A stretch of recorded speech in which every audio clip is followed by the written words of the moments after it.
Olá pessoal, boa tarde, né? Vamos à nossa aula de língua portuguesa dessa semana, tá certo? A gente vai trabalhar também, como nos outros componentes curriculares, uma atividade de revisão, uma sondagem, né? Nós sabemos que o português, ele nos leva a interpretar não só os textos, mas também a fala das pessoas, né? A linguagem como as pessoas se comunicam, né? Então a gente interpreta o mundo através da língua portuguesa, tá certo? Então aqui a gente vai trabalhar com os tópicos é, de gramática, né, e um textozinho para interpretação, que são as duas junções do componente língua portuguesa. A interpretação, né, as ideias centrais do texto, o que é que o texto quer falar, as expressões presentes no texto, né, e tudo mais, tá certo? Então vamos lá. E bem aqui nós temos um texto. O título do texto é o seguinte: Por que criança não pode trabalhar? Aí o texto fala assim no primeiro parágrafo: criança não pode ter motivo. Que motivo é esse? Né? Ele fala assim, porque ela está muito ocupada sendo criança. Ser criança é ter a liberdade de fazer uma porção de coisas, né?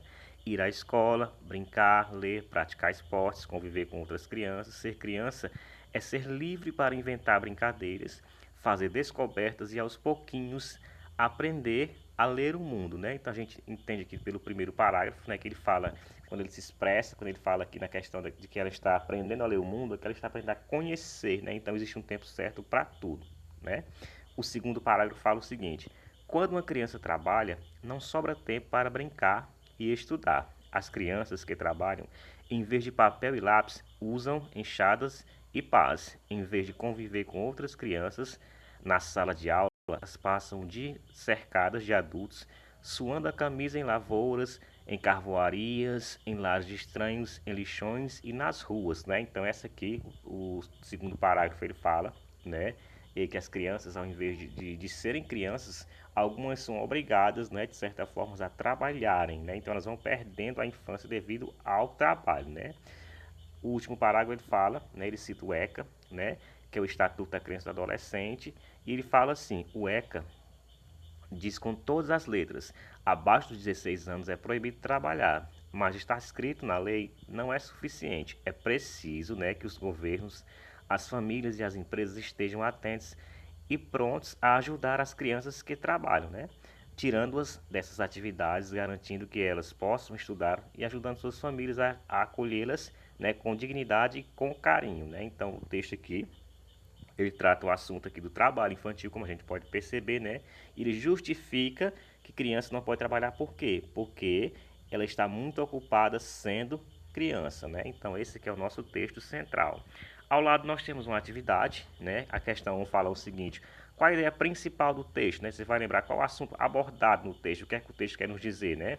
E aqui ele fala assim, ó, na questão número 1, qual a ideia principal do texto. Na questão 2, essa ideia principal é defendida com argumentos que tentam convencer o leitor, né? E você vai citar um desses argumentos aqui, né?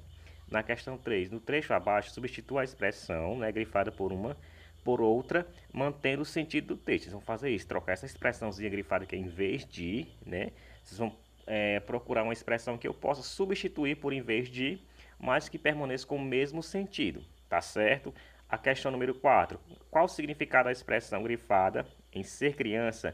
É ser livre para inventar brincadeiras, é fazer descobertas e aos pouquinhos aprender a ler o mundo, né? Então vocês vão identificar aqui o significado de aprender a ler o mundo, tá certo? Então esse é o nosso texto e atividade.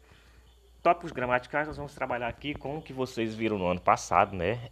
A questão do sufixo, né, do radical e do prefixo das palavras. Nós temos aqui na língua portuguesa o processo de formação das palavras.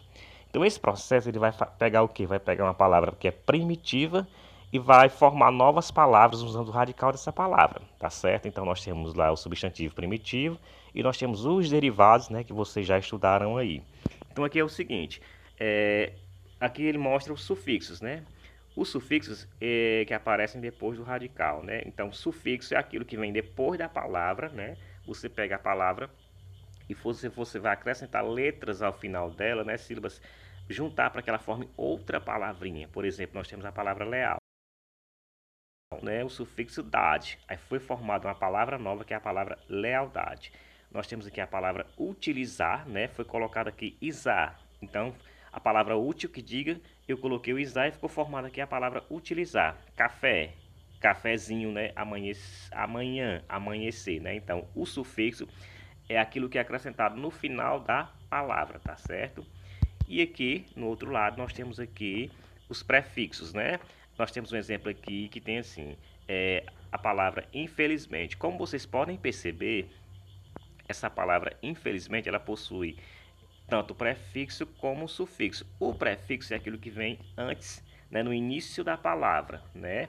Antes do juntando aqui é o radical da palavra. E o sufixo é aquilo que vem depois da palavra. Então a palavra, se você acrescentou uma partezinha no final, você colocou o sufixo. Se você acrescentou uma partezinha no início, você colocou o prefixo, né? Então o prefixo antes e o sufixo depois, né? E aqui nós temos essa palavrinha feliz no meio. Ela indica, pessoal, o radical da palavra. O radical é aquilo que possui o significado da palavra, ou seja, é aquilo que eu vou utilizar dela para formar novas palavras. Por exemplo, a palavra, né, seria a palavra primitiva, né? E aí eu coloquei, se eu colocar só o in, ficaria como? Ó, infeliz. Como eu coloquei o in e o mente, eu coloquei aqui um prefixo e um sufixo, né? Juntei com o radical, ou seja, com a raiz da palavra, tá certo? Então, prefixo é aquilo que vem antes, e sufixo é aquilo que vem depois. E o radical, a raiz, é isso que está no meio aqui destacado, é o que tem o significado principal da palavra, como vocês podem lembrar aí, tá certo? Então, esses aqui são os nossos tópicos de português.